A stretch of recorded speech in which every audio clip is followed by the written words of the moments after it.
Then let me officially welcome you all who have joined us here today from Asia and Europe. Good morning, good afternoon, good evening, perhaps is in order for those joining also from down under.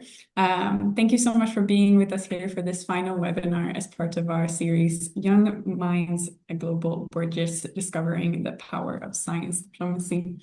We're very excited to be here at this conclusion of the webinar series, where over the course of the past 4 weeks, we have explored the foundational theories on science diplomacy, skills that are needed to navigate this very complex and exciting landscape and ecosystem. And today, we're also going to be exploring the careers that are available to you as students at different universities to perhaps explore after your studies. And as always, with these past webinars, today we're very excited to be organizing this series with the Central European Scientific Society of Innovation and Technology, or CESIT for short. For those of you who maybe are joining us for the first time or have forgotten, my name is Linnea Ragnell and I work at the Asia Europe Foundation and in our education department as a senior project executive. And I have the honor of running some of our science and technology diplomacy projects, and I will be the one also moderating today's session and running you through these interesting topics with our speakers. So at this point, allow me to just give you an overview of what we have ahead of us for the next coming 1.5 hours. Where, in order to set the scene a little bit for those of you who are joining us for this session for the first time and have not joined the previous session, to give you a bit of a background on ASEF and also the series as a whole, to contextualize what we are going to be discussing today into the whole series. And after this brief background, we will dive directly into our panel dialogue for today, where we'll have very distinguished and good speakers and experts who will share their insights and perspectives on the different careers that are available to you. How does one approach it? And also, of course, what does it entail to be a career science diplomat, perhaps? And is there even such a thing as a specific science diplomat? And how do we traverse these different theories? As always, the Q&A function is available for you to ask questions to our speakers, and I highly encourage you to do so. You can find it on the Zoom panel, depending on which kind of device you're joining from, either down on your screen, up or around. Click your way through the Q&A function and submit your questions to us. And then I will be the one filtering them in to our speakers. You can also use the chat function, as I see many of you have already started, to introduce yourself and also perhaps get the dialogue going in addition to our speakers today. So really encourage you to do so. I've also seen that LinkedIn's might be shared there if you want to connect with each other. And I know there's also a WhatsApp group perhaps circulating. So any of you who have joined previous sessions and want to reshare this one, I encourage you to do so as well. But without further ado, allow me to then go into the introduction and a bit of background on the project before we delve into today's discussion. So, as many of you know, the ASEF Foundation, the Asia Europe Foundation, is an intergovernmental organization that strengthens mutual understanding between Asia and Europe, as the name entails. And we do this across a number of different thematic areas. We cover, of course, education as the department that I'm in, but we also do it in culture and governance, sustainable development, to just name a few. But all of this is really to have different platforms to facilitate and bring together a variety of different governmental and civil society stakeholders to further strengthen the connectivity between the two regions, the different stakeholders as mentioned, and provide opportunities for them to not only meet each other, but start collaborating with each other to build bridges and solve global challenges together. And within this whole scope, we have recently been focusing on science and technology diplomacy as a specific topic. We started in 2024, where we conducted a mapping exercise on the science and technology diplomacy initiatives, strategies, and stakeholders that are present in our member countries in Asia and Europe. And from this, we produced a report that provides an overview of these different ecosystems. And following this report in 2025, we continued our work by organizing a workshop series to give spotlight to a number of different countries who are actively contributing to the field of science and science diplomacy, but may not always be spotlighted on the international stage. And we wanted to provide the opportunity to help these stakeholders to understand the ecosystem and build, again, opportunities for collaboration. We also organized our first Asia-Europe Training and Youth Summit on Science and Technology Diplomacy last year, where we brought together over 100 government officials, young diplomats, and research and science managers over the course of 7 weeks online, and then also a youth summit in person in Copenhagen, which was also organized alongside the second European Science Diplomacy Conference, and where the participants were able to deliver a youth communique on their perspectives on science and technology diplomacy and the different focus and priority areas that they believe should be in the spotlight for the next coming years. And whilst our activities since 2024, so the past 2 years, have mainly engaged young diplomats, as I mentioned, young working professionals, we've also seen through this that there is, of course, a growing interest also among young students, so university students like yourselves, to also engage in science diplomacy. So this is where which brought us here today, where this webinar series really aims to be an opportunity for you and to empower you to potentially pursue a career in this field and to provide you an opportunity to connect with and learn from experts in the field, which we hope that you have done in the past couple of weeks and also will do today. So this is what brings us here today, and with today's topic, which is, of course, to explore the different careers that are available to you. So without further ado, I would like to introduce you to our speakers here today and let them do the talking, as they are the ones that really are the pioneering and working within this field. So allow me to introduce them as they also appear currently on your screen. I'll give a short introduction and then also allow them to later give you more of a background on the work that they do and how they engage in science diplomacy. So first up, we have Mr. Martin Brachbauer, who is a senior diplomat in the Austrian Foreign Ministry, where he serves as the head of unit and the co-founder of the Tech Diplomacy Network in Silicon Valley as well, which is a platform that connects governments, civil society, and global tech companies to address planetary challenges to frontier technologies. Thank you very much, Martin, for being with us here today. Our second panelist, coming from Thailand, is Dr. Poonaj Shairatara, or PAC, as he also likes to be called sometimes, who is a Thai innovation architect and pioneer of innovation diplomacy in the Thai context, who is working on shaping how nations engage with global science, technology, and creative ecosystems. And he's currently serving as the chairman of the board of the Canvas Ventures International. Thank you so much for being with us here today. Our third panelist is Dr. Lilis Mulyani, who is a researcher at the National Research and Innovation Agency of Indonesia, or BRIN for short. She's also the chair or president of the Indonesian Young Academy of Sciences.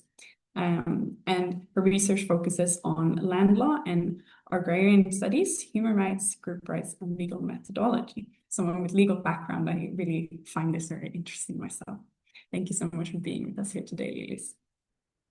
Our fourth and final speaker, last but not least today, is Silvia Santo, who is a scientific and technological diplomat and international innovation expert.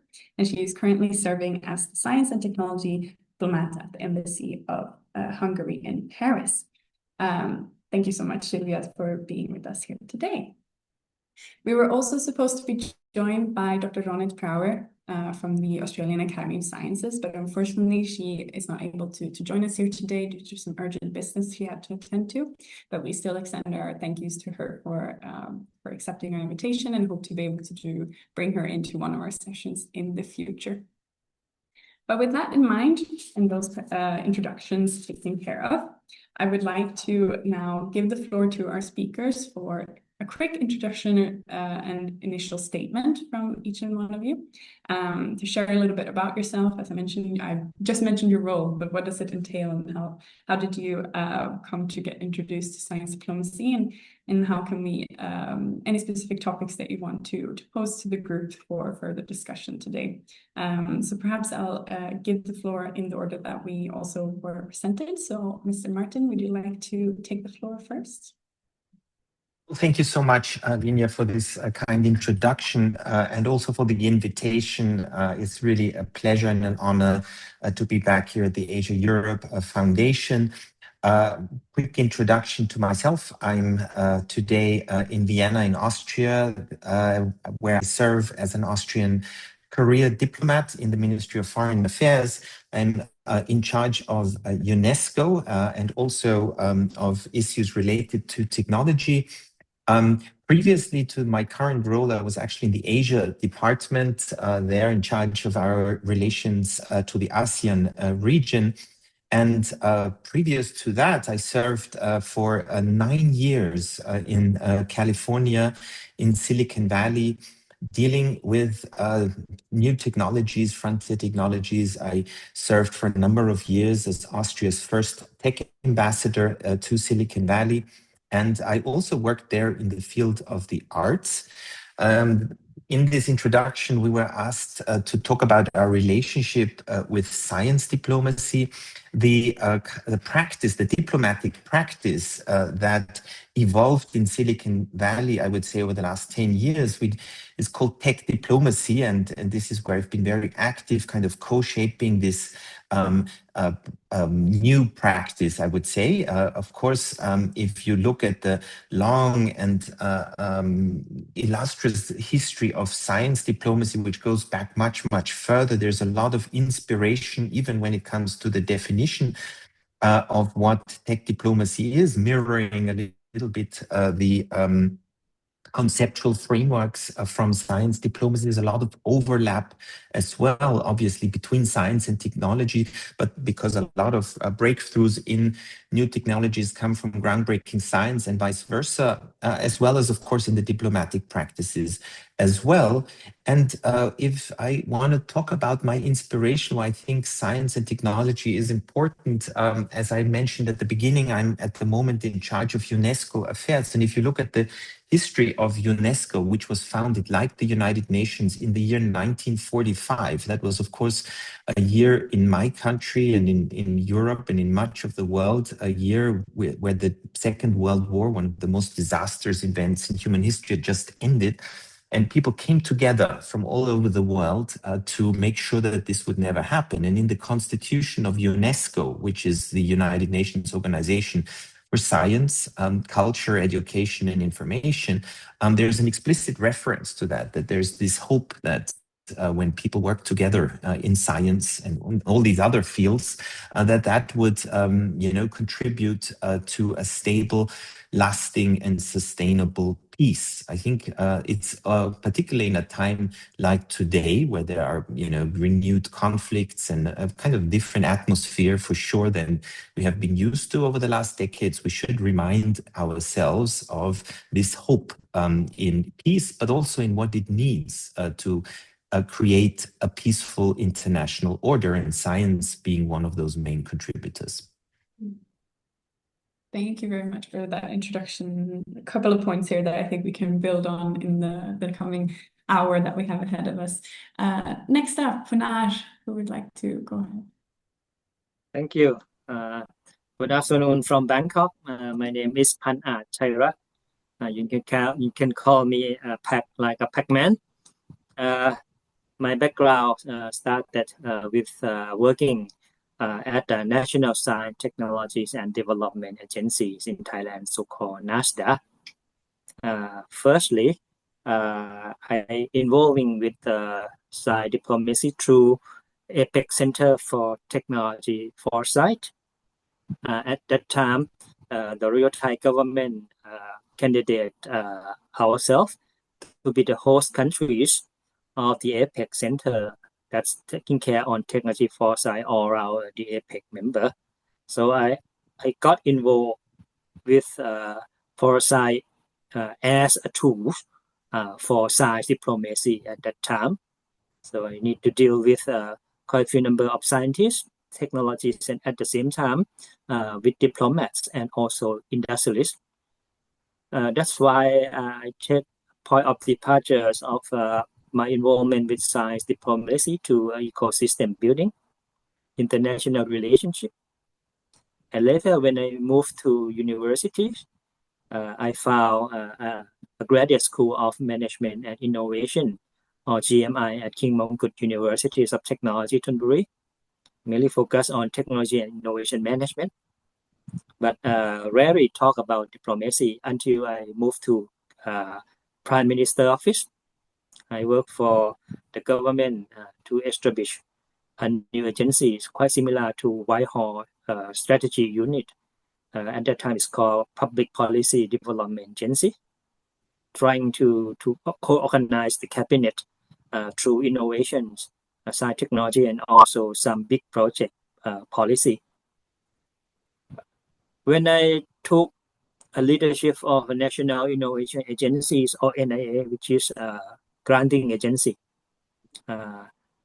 on my first half of 4 years, mainly focused on science diplomacy because of the minister at that time and also the ministries still call itself as Ministry of Science and Technology.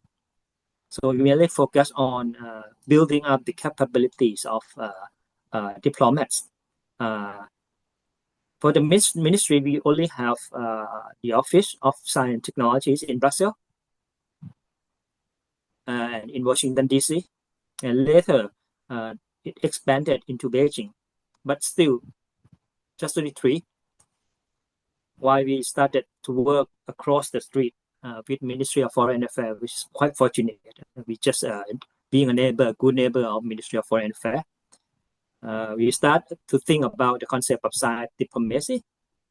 But for my second term, I start to differentiate myself from science diplomacy concept. I developed a concept so-called innovation diplomat or innovation diplomacy, which is quite different from what we perceive as science diplomacy. I will elaborate a bit more about that later. And after I finished my 8 years terms at a National Innovation Agency, I moved to political world, candidate myself for a People's Party or Orange Party in Thailand. You may know about the colorblind politics in Thailand. Nominated myself as president of a provincial administrative organization. And you know that they have some elements of science and technology diplomats in local administration as well, so-called sister city. That's why even the local government need to have this dimension of diplomatic works, particularly from my hometown, so-called Chiang Mai, because Chiang Mai is full of research organization, science technology universities. That's why you have embedded an endowment regarding such science technology. At this moment, I work as chairman of a venture capital company. We invest mainly on creative technologies and deep technology in particular. That's why I think my contribution to science diplomat and science diplomacy, moving away from very academic to a bit more business oriented of frontier science and innovation. Thank you. Thank you very much for that introduction. And I think also speaking on also behalf of ASEF and in terms of what we've been exploring in the past couple of sessions, I think this aspect of the role of businesses also is very important to raise when it comes to science diplomacy, because we've seen with the interventions from speakers in the past couple of weeks that businesses and the private sector is playing a more and more active role in science diplomacy, and especially, as you mentioned, also in innovation and the development of new tech.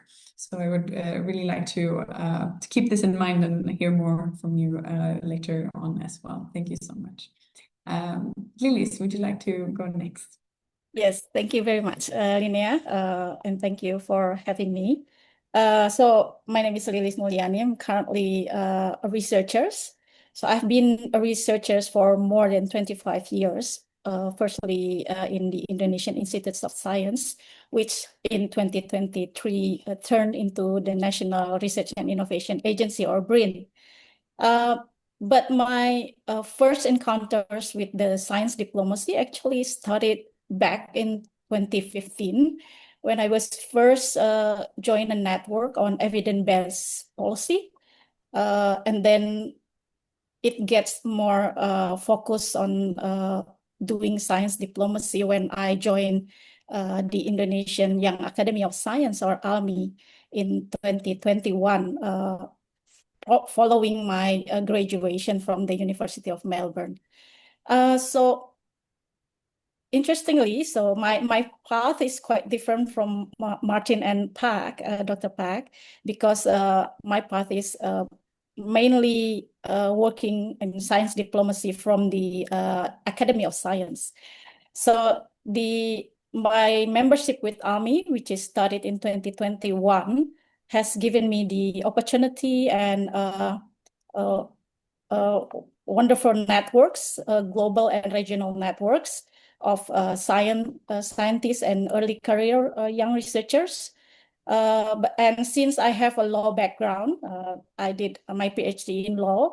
After my appointment as the coordinator of science to policy working groups in ALMI, I was trusted to do ALMI science to policy outreach. And this also raised my understanding on science diplomacy, which really different from my experience in 2015, because mostly it's more about national science advice, science to policy advice to the government. But currently, like within 10 years, the science diplomacy has changed to give solution to global complex issues, which is, I think this is a very new approach of evidence-based policy, particularly in the global policy making. So I believe that researchers and early career academics have an important role in bridging science to practical reality, whether in national, regional, or global ecosystem, scientific ecosystem. And I think anyone having passion and love for science can be the ambassador of science by engaging with the building of scientific culture from their own circle. And also, I think, firstly, as a researcher, I have long, although those are indirect, but now I'm currently have a direct involvement with science diplomacy after my appointment as the chair or the president of the Indonesian Young Academy of Science, which is part of the larger network of global young academies, or GYA. And also ALMI is part of the International Science Council, or ISG, which also give us in ALMI the opportunity to be part of the larger regional network of EAST, regional focal point of Asia and the Pacific, which is Ronit, who was supposed to be here, is actually the president of. And because my current role at ALMI, I was also appointed as the advisory board member of the ISC regional focal point of Asia Pacific, particularly to represent Southeast Asia for 2 years' time. So I think all of those changes in the national and global ecosystem of research and science, and also the challenges faced by the global scientific network, has changed also the way we see science diplomacy. Firstly, probably in 20 to 15 years prior is more about national policy, but now it has grown to how we can answer or give solution to global complex challenges. I think that's it from me. Back to you, Linnea. Thank you very much. Thank you very much. And perhaps, of course, I would encourage those of you who are maybe towards the end of your university degrees and going into pursuing perhaps a PhD to look into the Global Young Academy. I think more is also for those that have finished to an extent also their PhD studies and are in that stage of their career and their progress, but maybe something to have in mind as we're also discussing the different careers that can come and the different stages that you can explore. Thank you so much, Lilis. Last but not least, Sylvia, you're in fit as well. Thank you very much. First of all, I wanted to thank you for organizing and having me in this webinar, and I'm so happy to discover and learn more and more through you that there is so much interest for science diplomacy, because I strongly believe in it. It's kind of a very strong tool for, as Martin suggested, is for the understanding of people and for the overall peace, and I think that it's so important that so many young people are interested and want to learn about. So this is my first opening remark that I'm happy. Thank you. I'm Silvia Santo from Hungary, but actually I'm working in Paris right now at the Hungarian embassy as a scientific and technology attaché, which is a kind of diplomat status for also science, technology, and innovation cooperation. As I'm here in Paris at the Hungarian embassy, it's more bilateral cooperation. But as Martin suggested, and I heard from you guys also, that it can be also multilateral work through UNESCO and the network of young academies, and also through municipalities. So it's a very diverse possibility to work at the international level. I have environmental engineer background. I was working a little bit in environment and climate policy, also at the Hungarian government part, but also as in consultancy.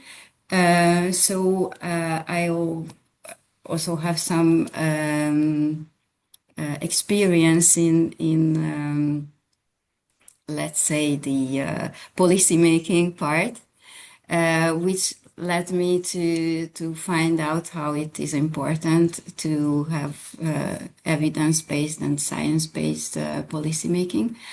And when I just graduated from the Hungarian Budapest Technical University, I had an opportunity for an internship at the French Embassy in Budapest, at the Office of Science and Technology Attaché, where I discovered the whole universe of science diplomacy. And I think it was a very huge impact in my career, because I discovered how we can help the dialogue between countries and the dialogue between scientists, and how to facilitate this dialogue. And this is, I think, the core of our profession. Maybe I have a lot of thoughts, especially when I was listening to you, but maybe we can go further with the discussion, and I will share it later. Thank you very much. Thank you very much, Silvia. And it's interesting that this interaction, perhaps knowing that France also as a country has had science attachés for many years, and have been working in this field for a long time, to the point where some countries do not have strategies in place. They just recently released their updated version of their national strategy. So very interesting that working with them, but in Hungary, made you then also take this approach and leave the country and work in a similar role, but in France instead. Thank you so much for sharing.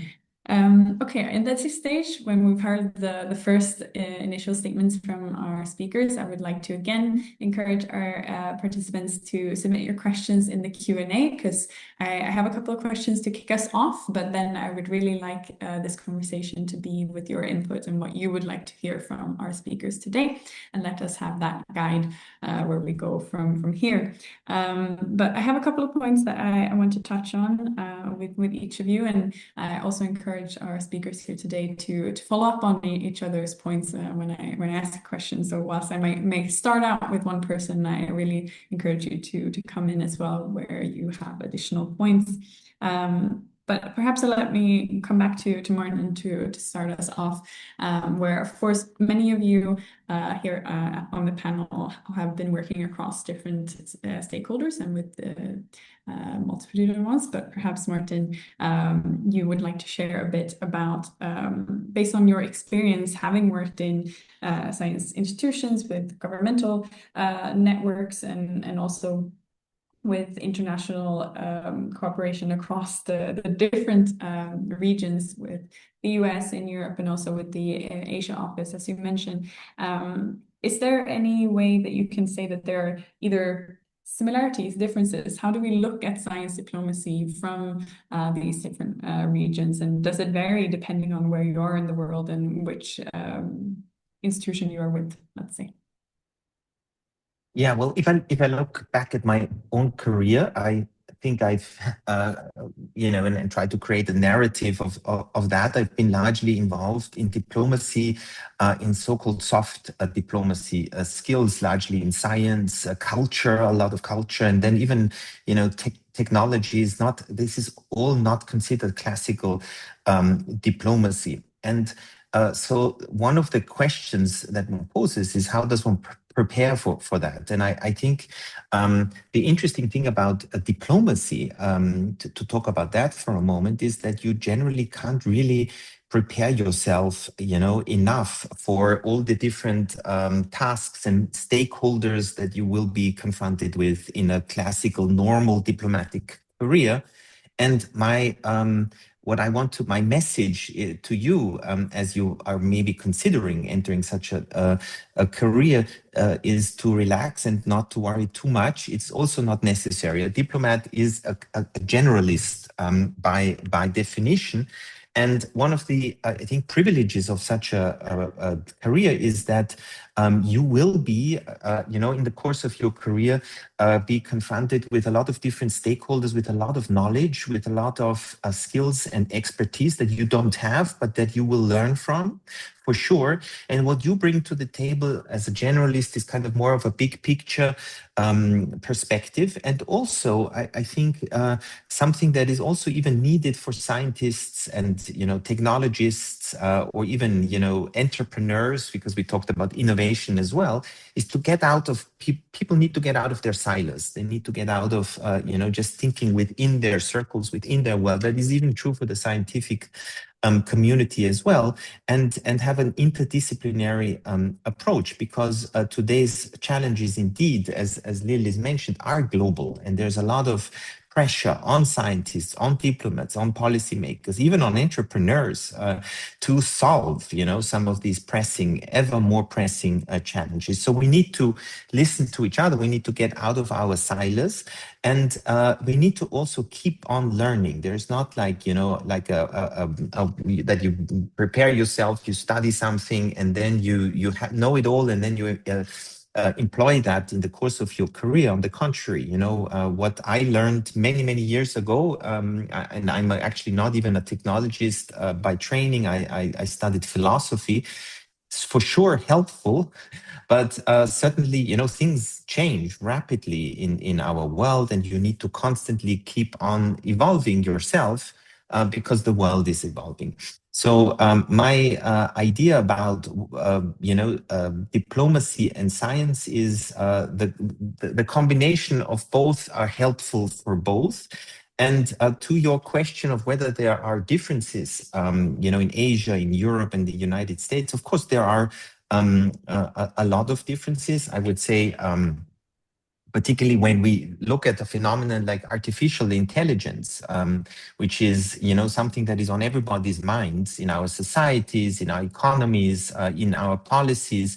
There are obviously also cultural diplomacies, cultural differences, because AI, artificial intelligence, not only puts us into a state of profound transformation, but it also questions us really of who we are as human beings. And therefore, this question is an individual question, but it is also a universal question, and it's also a cultural question. This question might vary in Africa or in Asia or in Europe or in the United States.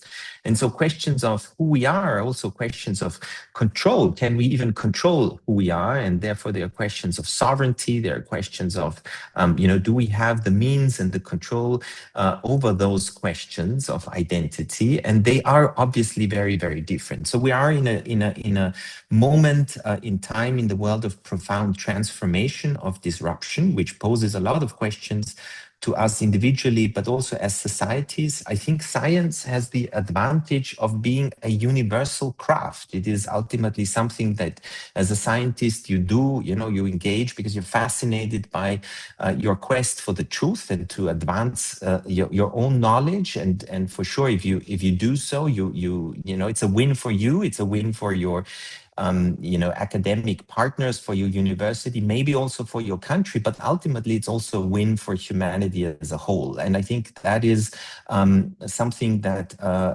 is very similar and aligned with a mindset of a diplomat that ultimately not only represents your country's interests, but is ultimately also trying to find, where are there openings for accommodation between different countries, between different interests, between different groups. And I think that kind of mindset towards universality, towards the common good of humankind is something that we share and is also desperately needed in a time like this. Thank you very much. And I like this idea of science as a universal craft. I think that summarizes it very, very nicely. And I agree that, of course, there are many differences and different layers to these differences, as you mentioned as well. It may be different priorities, of course, in the countries on the different sciences and tech. But as you mentioned, also the different ethical and values that also influence the way that we approach these questions. Thank you very much. Any of the other speakers would like to comment on this? Because of course, all of you to some extent work in the international sphere as well and do encounter these differences. Anything in particular you want to note, or perhaps a learning on how do you approach this when you're conversing with someone from a different background? A little bit on the science communication perhaps, or similar here. May I maybe? Yes, please. Okay, thank you, Martin.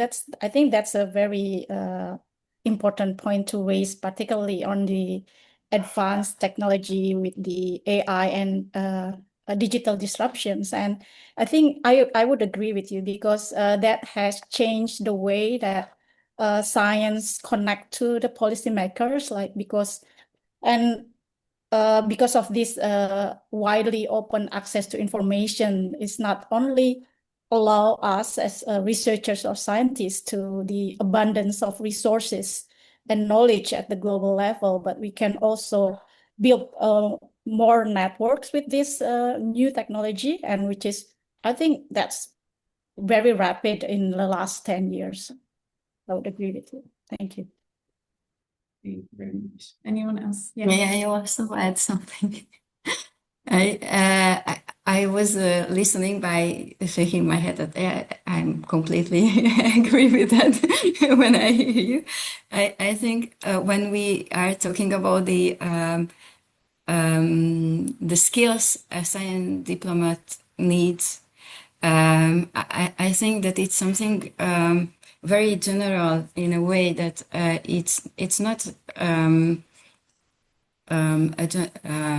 average course that we have to follow, but it's really more skills that we need. In one hand, the diplomatic skills that we we are kind of interpreters between parties, between discussion members, between countries, between scientists and government, between international organizations and individual research organizations. And I think this kind of interpreting or translator work is very, very important.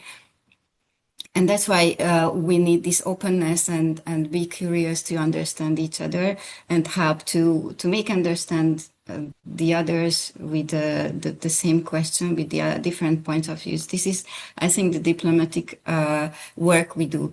On the other hand, the scientific work, which is added to that layer, is we don't have to be expert in every field of science from nano to space. It is more an approach that we are curious, open. We understand the basics of science by curiosity, and we can ask the right questions. We don't have to understand, but ask the right questions to learn more. And while we are asking questions, we are also helping the others to understand the different fields of this interdisciplinarity. So I think that the most important, if young people want to follow this science diplomacy pathway, is curiosity and openness to others. And it's not only understand, but some kind of empathy we need to understand their goals, their possibilities, financial and other restrictions, and find a common solution, maybe because we are out of the box and we are not in one box only. Thank you. Thank you very much, Sylvia. Just on this note, I think curiosity and empathy were two of the very prominent skills that was brought up also last week when we were discussing the skills needed to be able to traverse the science diplomacy ecosystem effectively and to interact between different stakeholders. So I just wanted to highlight that this keeps coming up. So for the attendees, practice your empathy and the curiosity as well. I think curiosity was not necessarily brought up as a skill, but more as a muscle that you need to practice and keep going and pushing yourself to learn more. So encourage this as a path. Thank you very much. I would like to go to PAC because we mentioned a bit on the fact that, of course, different stakeholders have different approaches and the skills needed to act, as Sylvia mentioned, as the interpreter between different organizations as well. And as someone who kind of works also with in this role of acting as the liaison between different stakeholders and different sectors. How do you see this role and what does it entail for you as a science diplomat through that space? But also, of course, having interacted with businesses, governmental agencies as well, what different roles does that lead to or create career opportunities perhaps for people to explore beyond simply, let's say, the traditional science and technology careers that we noticed? Thank you. I think I would like to start with why I came up with the idea and concept of innovation diplomacy, rather than talking about science diplomacy, because at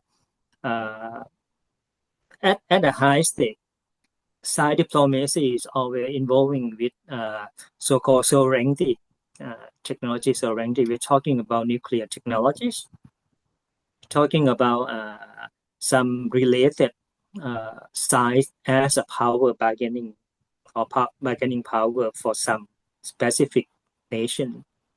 So that's the way we are talking about the hard power rather than a soft power of science diplomacy. Why when you think about linking science, technology, innovation together, right? You have science community, you have technology communities, so-called engineering or whatsoever, and suddenly you have innovation community.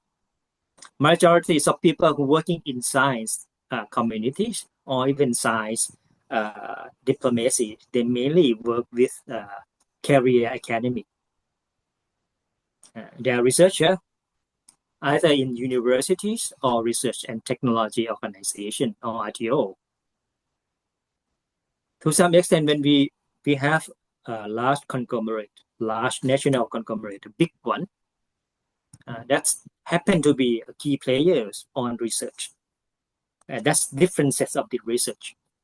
And you can see from Chaebo in the case of Korea, Kai Research in Japan, and later Big Tech in both the US and China. So in that sense, in the case of Thailand, we have quite a few number of large national conglomerates that supersede both financial power and also technology and scientific power of the government by themselves. Why I said that? For the past 5 or 6 years, the Global Innovation Index ranked Thailand #1 in the world on the proportion of gross expenditures on research and development, or GERD, proportion between private and public sector. We ranked #1 for the past almost half a decade, meaning that the government play a very limited role on both supporting financially and at the same time work actively. But we have very powerful company, big corporation. That's why the idea of innovation system or innovation ecosystem come into play. We're starting with the concept of science diplomacy, but they haven't got any key formal structure. It's totally different from innovation diplomacy that I developed.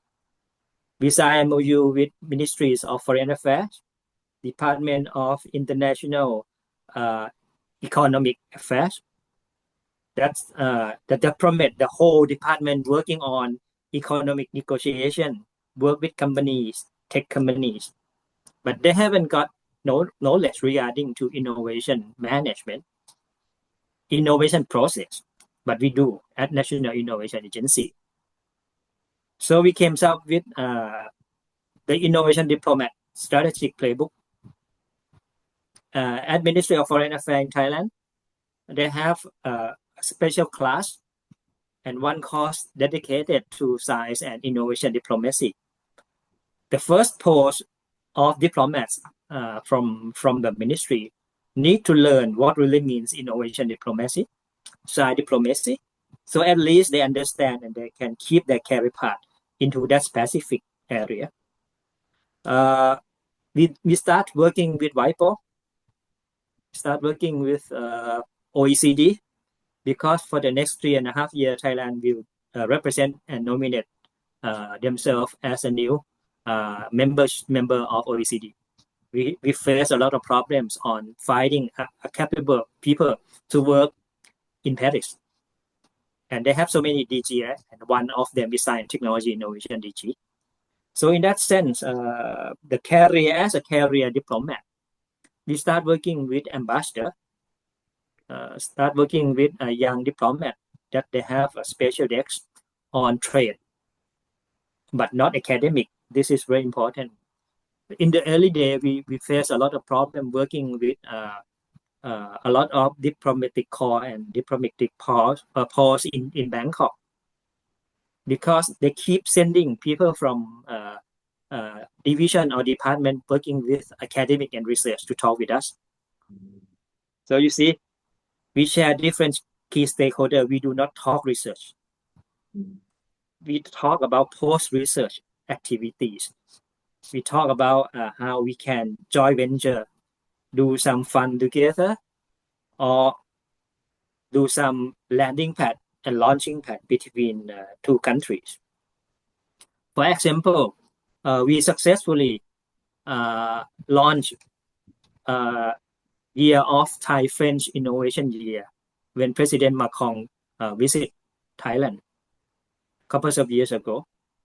So this is the real evidence that this is not related to science diplomacy.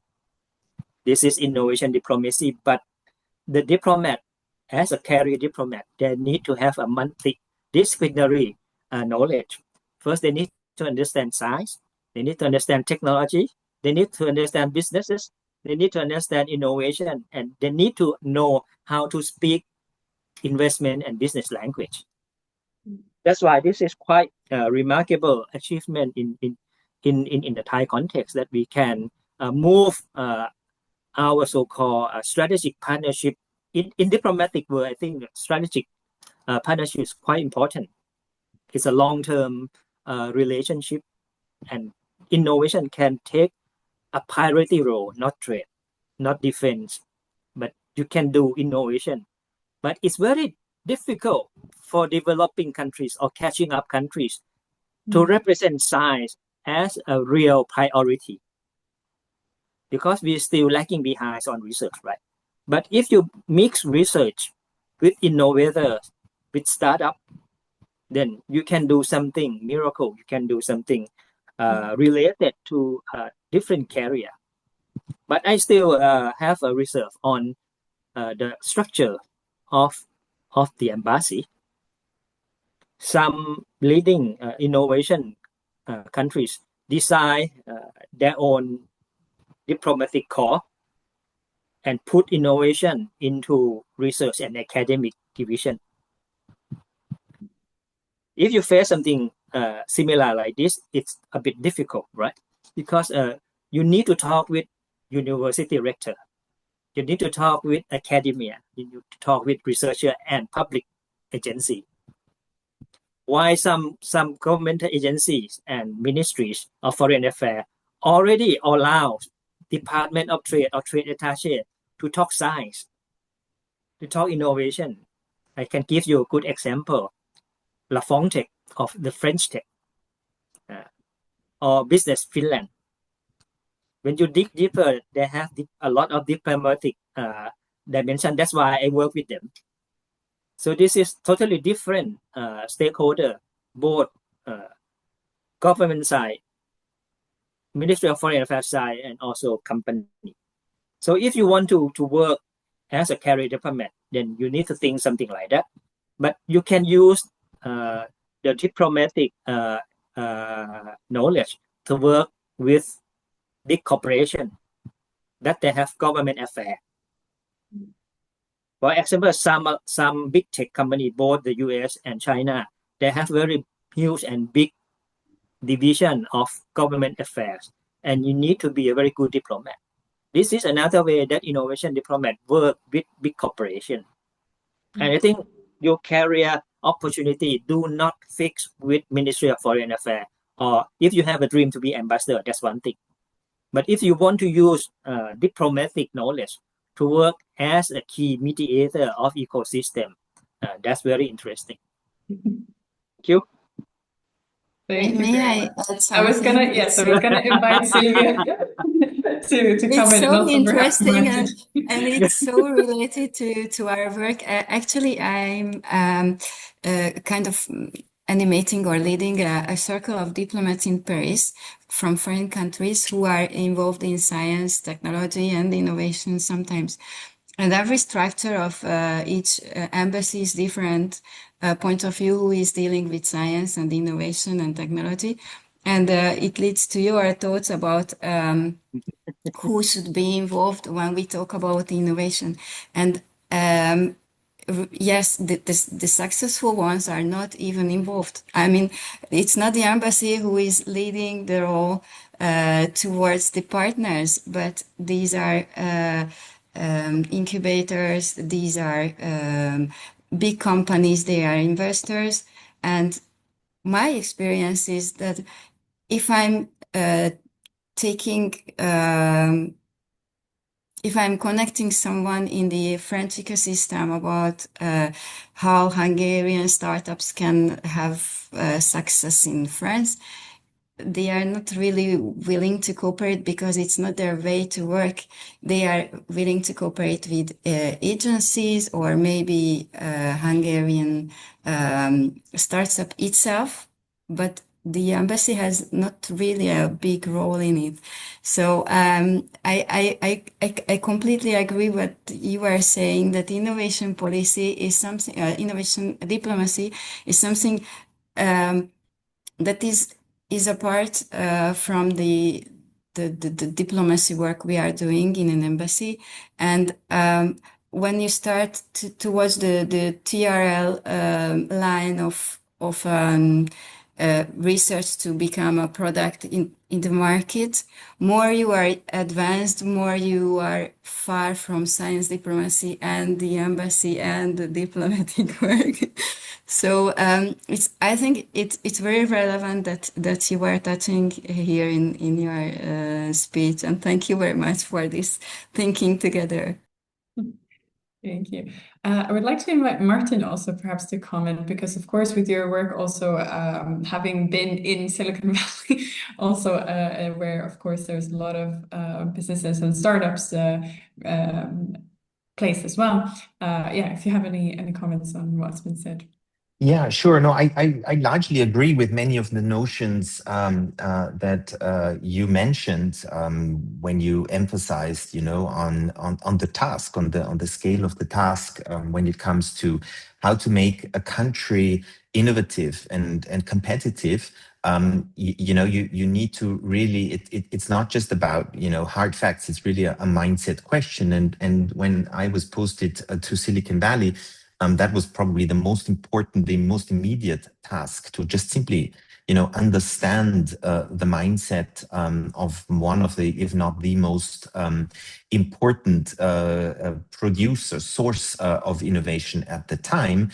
And I would agree with how you characterize the importance of tech companies, for sure in Silicon Valley, but I think increasingly all over the world. And, just to have this immense power financially, just, annual revenues exceeding the GDP of smaller or mid-sized countries in some cases, but not just financial power. Also, as you said, power in terms of research. I think a lot of the groundbreaking research is not happening at universities, but is happening within the laboratories of big or even small tech companies.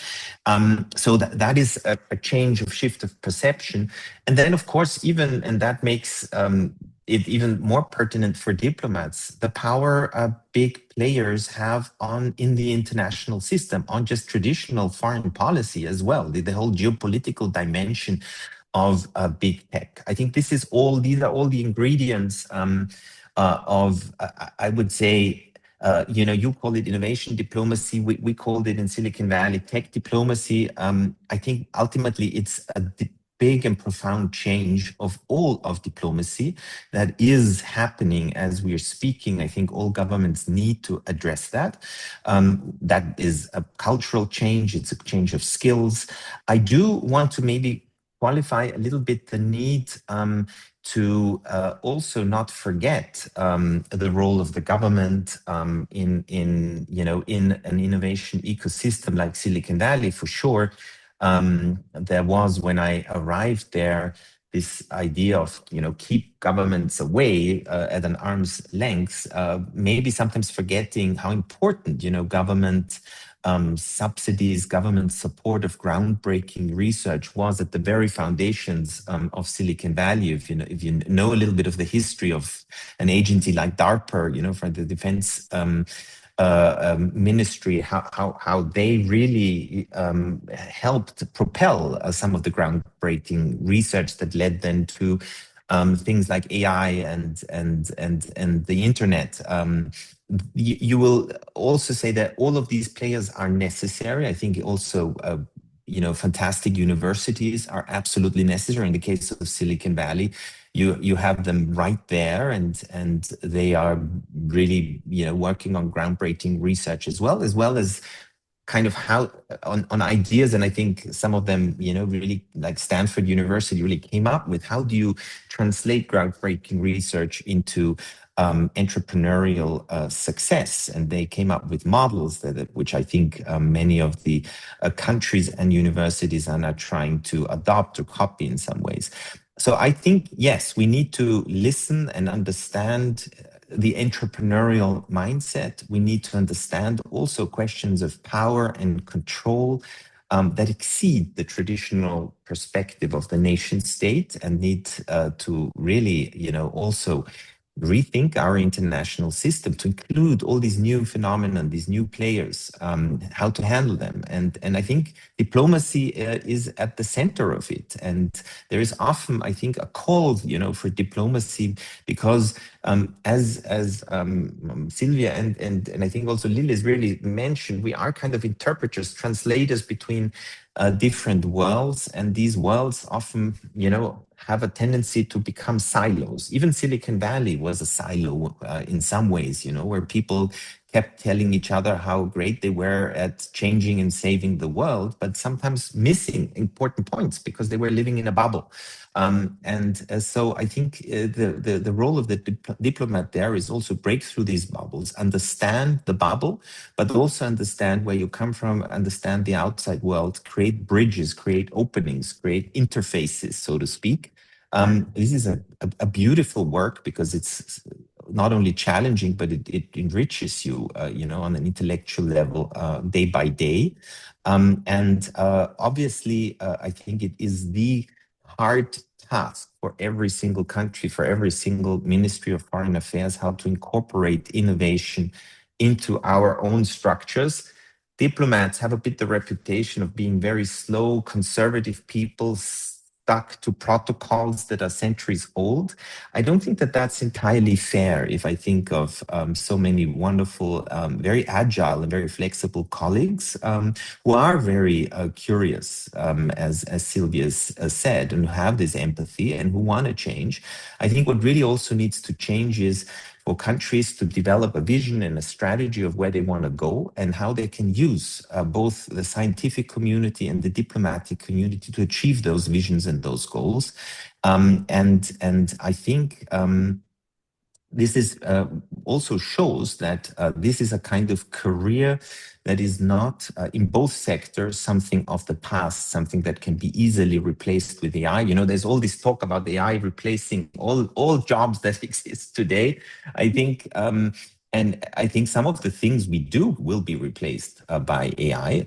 But I think generally, I think that kind of empathy, that kind of curiosity, that kind of ability to be translators between different bubbles and silos and worlds, that will be needed more than ever and will not be replaceable by AI. So I think it is a world which will stay with us for a while, the world of science diplomacy or the world of innovation or technical. You can call it whatever you want, but I think the kind of sphere which we've been talking about will be growing in importance, and it's certainly something, if you're a young aspiring scientist or if you're interested in both the scientific and the diplomatic world, stay tuned, stay in that, follow your passions, and whatever shape this will take, whatever structures this will take, because they're in a process of transformation and changing right now, I think you will find a good place there.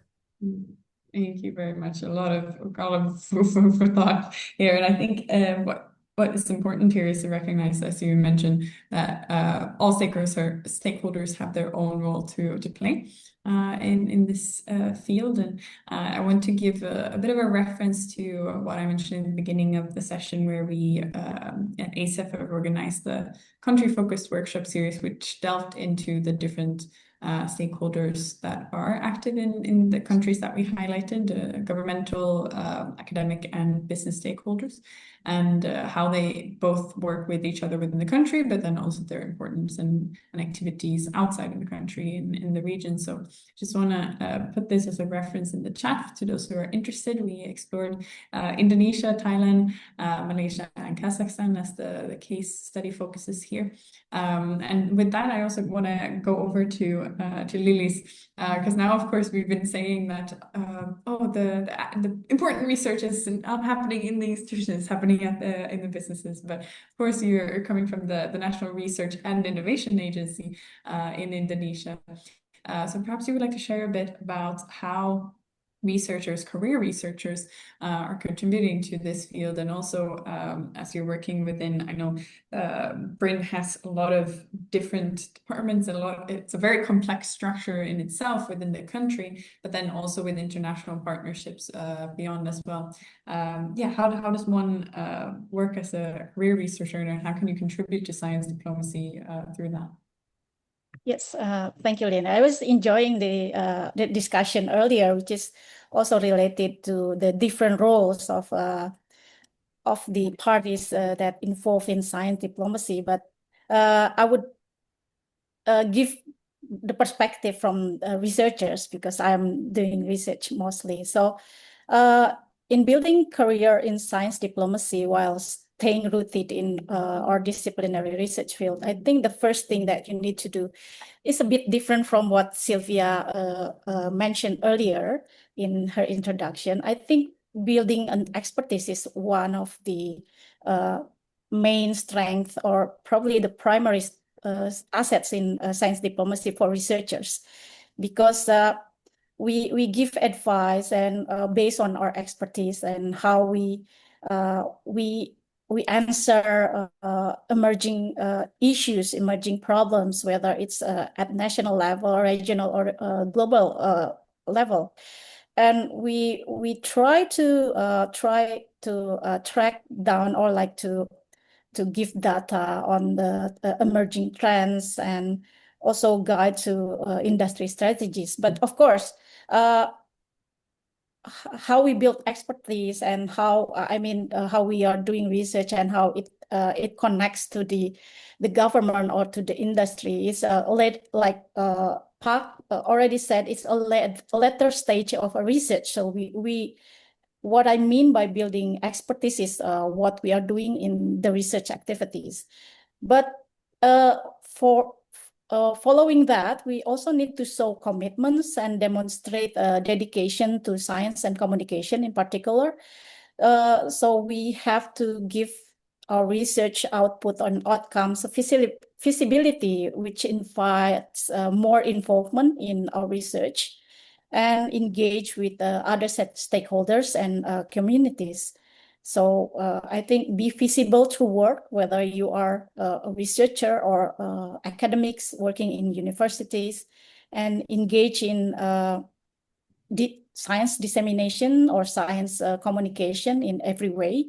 And I think I would agree again with Sylvia, be open and courageous. So we have to, as a researchers, I think there are growing numbers of researchers, and even like lecturer in Indonesia itself. We have like 11,000 researchers and around 300 to 350,000 of university lecturer. So I think there are a lot of opportunities for these researchers to be involved in science diplomacy, but you have to be open, step out of your own boundaries, of your own disciplinary boundaries, and work with diverse perspective and disciplines. So we have to keep our mind open, which I think openness can help us grow networks and also gain respect through this integrity, which we build through our expertise.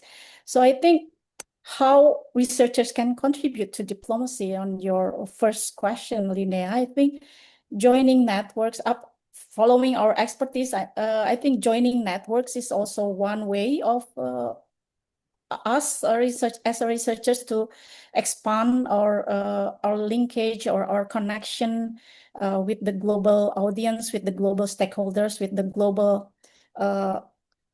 players, different players. Like we have diplomats from the government, we have businesses, we have technology, big corporation, for example, and innovation agencies. And I think there are growing global scientific associations and international, like ESG, for example, and other scientific association. And those are the way, or I think the door for researchers to begin their journey to the science diplomacy, which can help them to more resources, to access to resources, to access to knowledge and access to global connections. So yeah, I think that there are three main points. Just build your expertise, so commitment and be open and courageous, as three key strategies to become science diplomats by joining networks, whether it's national, regional, or global, and which will help you gaining more resources and knowledge. Thank you very much, Lilis. And it's interesting to hear your perspective also after we've had a little bit from the other speakers as well, who, I mean, for Sylvia and for Martin, who come more from the diplomatic side, where we're speaking about being a generalist. You hear encouraged from the researcher side to take more of a deep dive and become an expert within your field. So I think depending on your approach and of the attendees here today and what kind of career and which side you want to be on this interlink, you might have different approaches to the next couple of steps on either deepening your knowledge in your favorite field or becoming this generalist that can help and stay informed on different fields simultaneously. Thank you very much for that input as well. I would like to take one of the questions and kind of mix two questions together that have come up in the Q&A, which is related to how one can take on the career after a specific study. So Sylvia has already put a little bit of an answer in for the question from Teresa, which she's asking for what type of institutions we can approach for different job opportunities after our studies. But then we also have a question from an anonymous attendee on what they can do after having pursued one degree.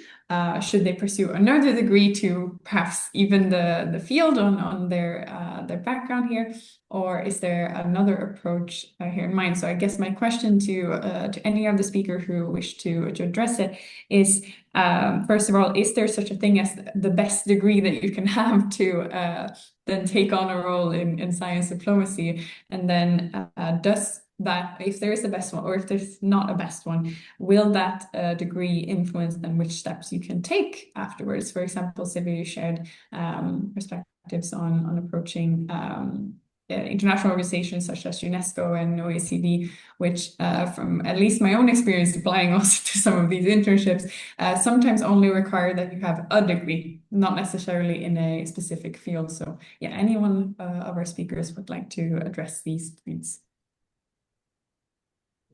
Maybe I start with very quickly a very limited perspective that I have, and I want to just start with saying that I feel that the generations that are now aspiring or preparing to enter the world of diplomacy and science, they compared to when I was at that age, I want to say it with full honesty and transparency, when I meet young diplomats, young colleagues who just entered or are about to enter, who even do internships, I'm often so incredibly impressed by their backgrounds, by their wealth of training and education and numbers of degrees they do.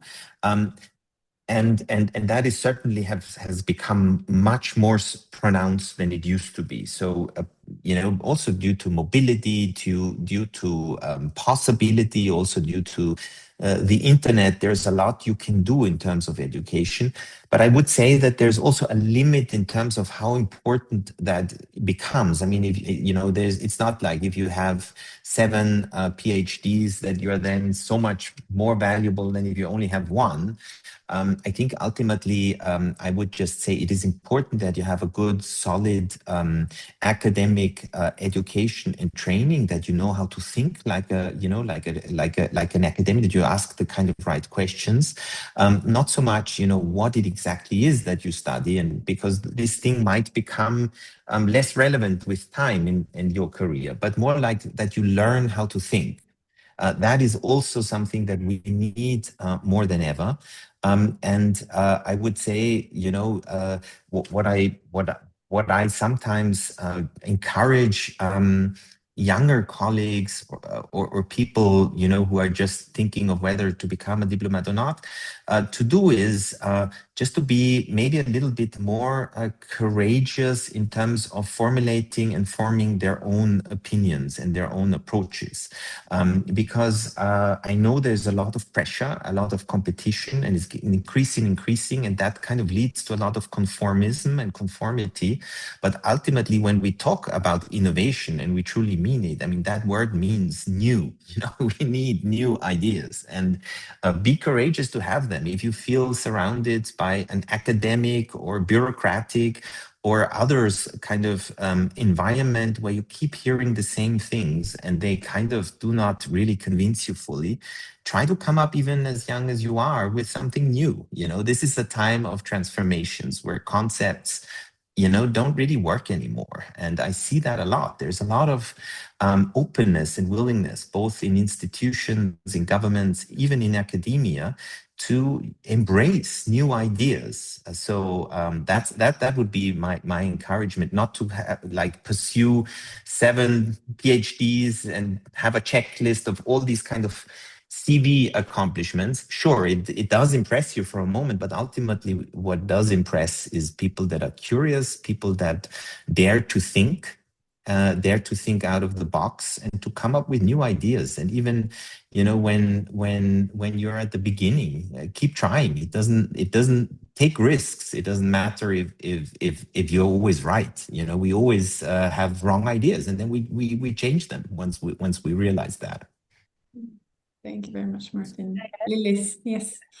Yes, I agree. I mean, what I mentioned earlier about expertise is not necessarily about academic qualifications like PhDs, but whatever you are doing, as long as you are committed to it and you are wholeheartedly working on that topics or on that areas of work, I think people will eventually show your commitments and also see how you that's what I also agree about courage and openness. Once you show your dedication on one thing and that becomes your expertise and you are committed to it and people see it, people will respect that. And that's how you build your connection from. So I think that's where you started to become your own version of ambassador of science. Thank you very much, Lilis. If I may add something, it's instead of a lot of degrees that you also mentioned, I think expertise from practice is very, very important. So I don't think you need to overthink everything, what to learn. Just start doing it. And I think internship is a very good way to start because you have less I mean, you are free to have questions. You are free to fail, and you are in a good environment to learn from others who have more experiences. Sometimes it's an investment because sometimes it's not paid or not very well paid, but having a new degree is also an investment. So you are going to see in when you advance in your career that the chance or coincidences are very important in it. The people who you meet, your network that you are building, and sometimes opportunities are coming from very surprising ways. So I think still openness is very important to start your career and just start and it will come. And if you feel the real needs that you need a degree in, I don't know, innovation management, because you can't advance without that, just start on the way that you are working already as science diplomat. Or I think you don't need these degrees just to show that you have learned something. What you need is really use what you learned already and use this structural thinking that you learn as scientists, for example. It's not about science itself, I think. It's my opinion, but it's the structural thinking to have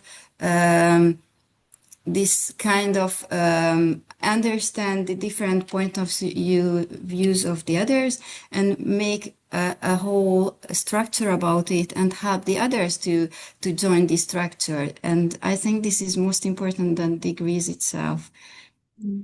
Thank you very much, Sylvia. And I think it echoes what Martin said also in his opening statement, which is you need to start somewhere and you can always learn on the job. So it's a good approach, and want to also echo which some of the companies I've seen globally have started approaching as well, which is a failure method, or more of a failure environment, which they're trying to revamp the word failure into an opportunity to learn something new and to see it as a way that didn't work, but there are other ways that might. So I think this is where we can bestow it.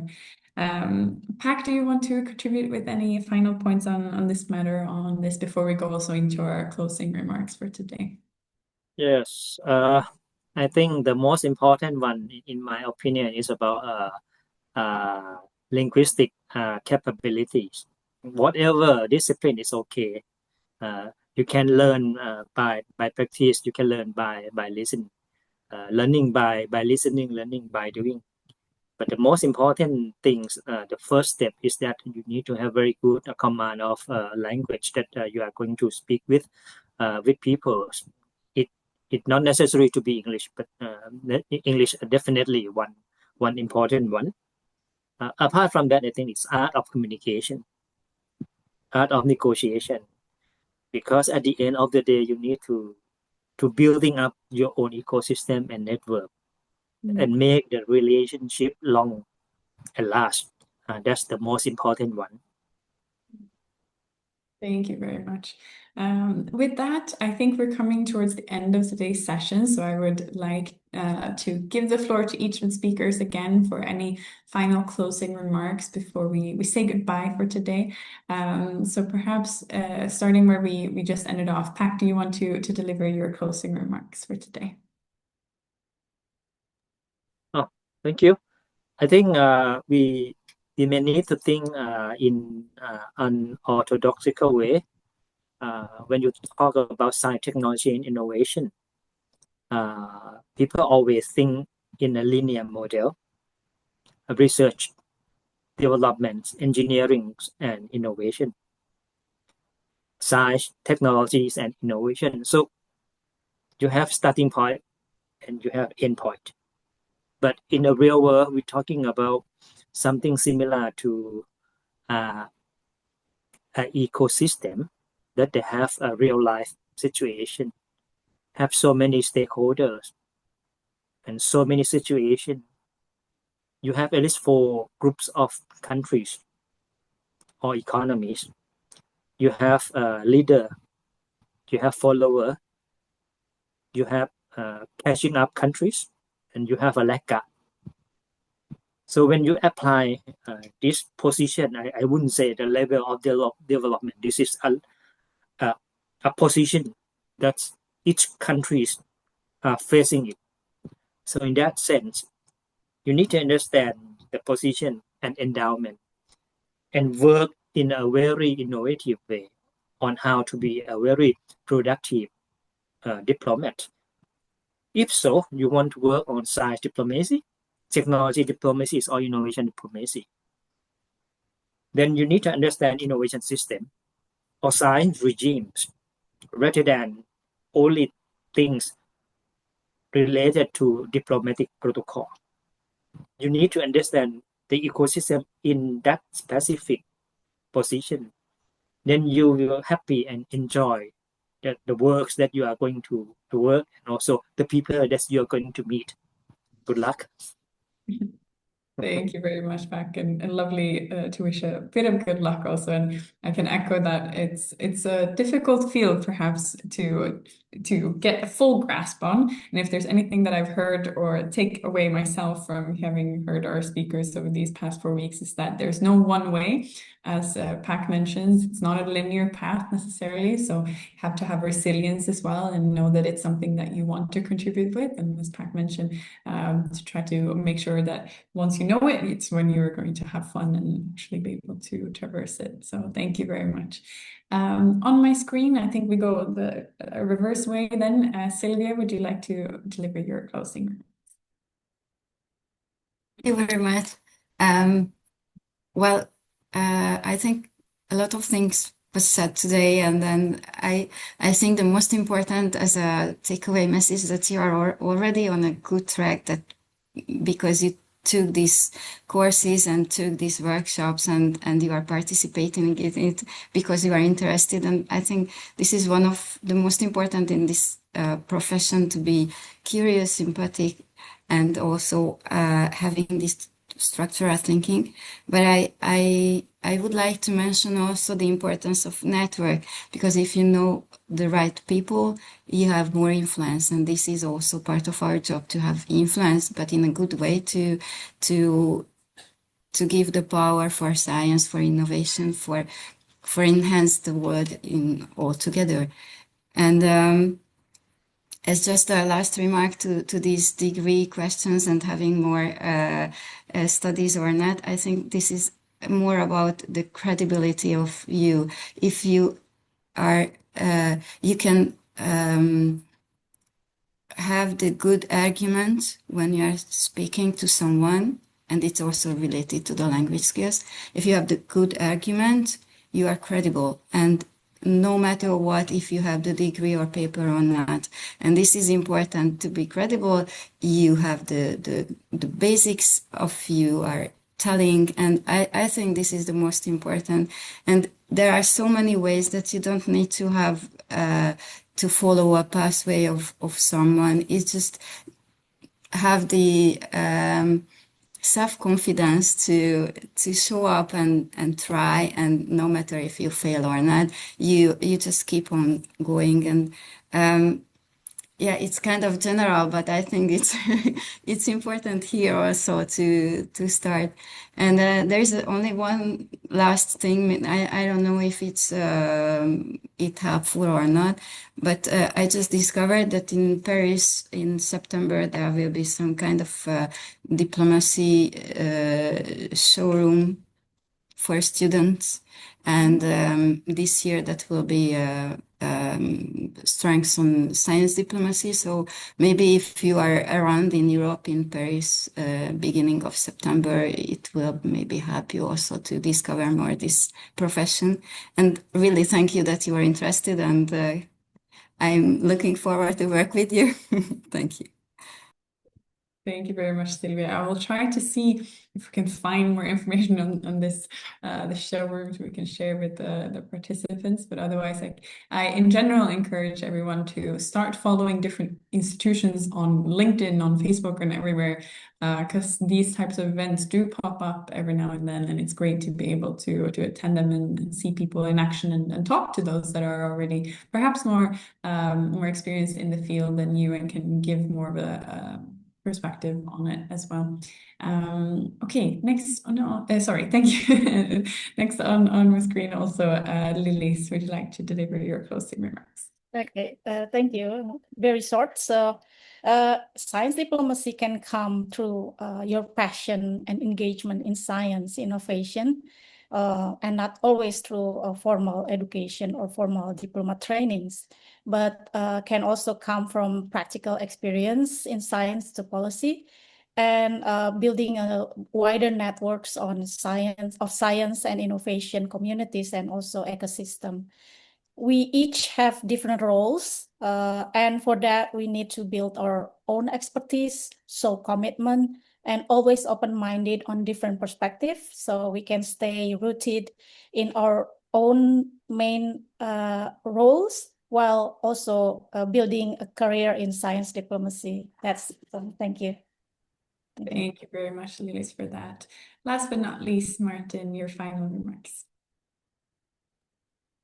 Thank you so much. I've been really enjoying this panel. I learned a lot from all of you and about science diplomacy, about your different perspectives. Maybe just one point that we haven't talked about, which is the context here. We are all representing, in some ways, two continents, Asia and Europe. And I would like to also say that I think this relationship is actually increasingly becoming more and more important, that between Europe and Asia. If I think of some of my young colleagues that have spent during their educational years from Austria now, but they've spent some time in an Asian country and come back with that experience. I thought that that was always super interesting to see. I think we share on our two continents a belief in education and a belief in science, and a belief in values. They might not always be exactly the same values, and of course there are differences between different countries on our continents, but there is also a lot of alignment in a very difficult moment that we live in history. So these two continents are going to move closer together. I'm very convinced of that. And so if you are from an Asian country, if you are from a European country, try to live abroad for a while, study there, get a different perspective. This is going to enrich you for the rest of your life. And then you will, by nature, be already in that role of an ambassador of your country. People will ask you, where you're from and what kind of world do you represent, and you will change those views and practice being a diplomat in some ways. So I would also advise you to go abroad for a little while if you can in some way afford that and get a different perspective. Thank you very much, Martin. And of course, this is something that we promote here at the Asia Year Foundation, the exchanges between the two regions. And I do believe that really being able to delve into another country on site is the best way to learn about the people. Thank you so much to all of our speakers here today. And sorry to our attendees on any questions that we weren't able to catch. Some of them I might not have addressed directly because I think we covered some of the topic also in our previous sessions. So I encourage you all to also catch up on our recordings for those of you who haven't watched the previous sessions. But at this point, we are coming to a close, and I would like to thank, of course, our speakers today, but also our speakers from the past 4 weeks, where we have been able to explore the topics of science, impact in diplomacy, diplomacy impacting science.